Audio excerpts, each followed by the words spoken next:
एक बार विनायक बाबा चम्मच में दूध और मुट्ठी में चावल लिए घूम रहे थे और बोल रहे थे कि कोई खीर बना दो। किसी ने उसकी खीर नहीं बनाई। अंत में एक बुढ़िया बोली, लाओ बाबा, माँ आपकी खीर बना देती हूँ।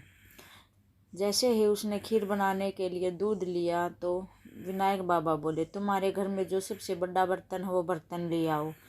बर्तन दूध का भर गया। उसके बाद चावलों की मुट्ठी जिस भी बर्तन में डाली वह बर्तन भर गया। विनायक बाबा ऐसा बोलकर चले गए कि मैं नहा कर आता हूँ, तब तक आप खीर बना लो। बूढ़ी माँ ने खीर चढ़ा दी। खीर बनने के बाद कुछ देर तक जब विनायक बाबा नहीं आए तो बुढ़िया के पोता पोती जिद करने लगे कि दादी अम्मा हमें खीर खाने को दो। बुढ़िया माँ ने ऐसा बोलकर कि विनायक बाबा भोग लगाना खीर अपने पोता पोती को खिला दी।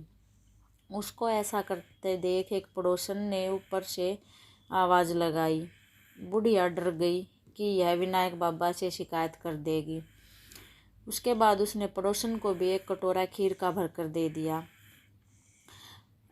इसी बीच में बुढ़िया माँ काम में व्यस्त हो गई। बुढ़िया की बहू आई और चुपके से खीर निकाल कर खा ली और खाली बर्तन चाकी के नीचे रख दिया।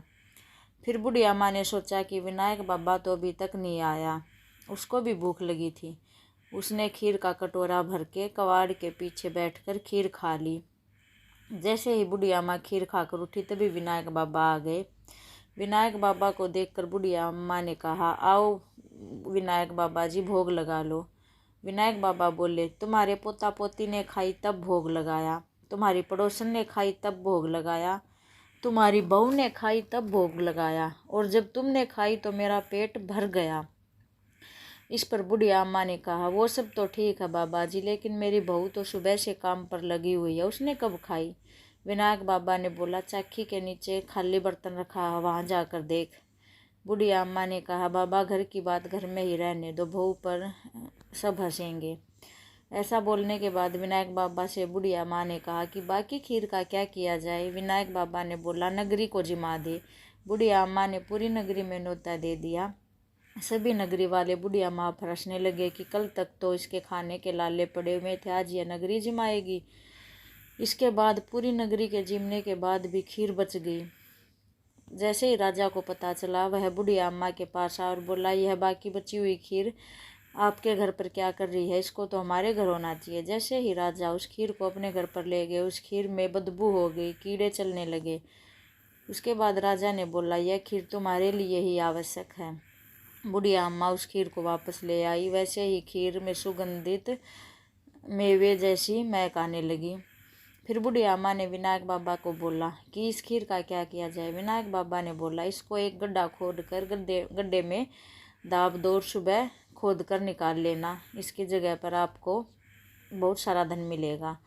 ऐसा बोलकर विनायक बाबा जाते जाते झोपड़ी को लात मार गए। झोपड़ी की जगह महल बन गया। सुबह जब बुढ़िया के बेटे की बहू ने उठकर पूरा घर खोद डाला तो कहीं पर भी कोई धन नहीं मिला। इस पर बुढ़िया के बेटे की बहू बुढ़िया से बोली कि तुम्हारा विनायक बाबा तो झूठा निकला, कहीं पर कोई धन नहीं है। इस पर बुढ़िया अम्मा ने कहा, मेरा विनायक बाबा झूठा नहीं है, वे तो भावना के भूखे हैं। ऐसा करने के बाद बुढ़िया ने वहाँ पर जहाँ पर वो खीर दबाई थी, सुई की नोक से कुरेदना शुरू किया।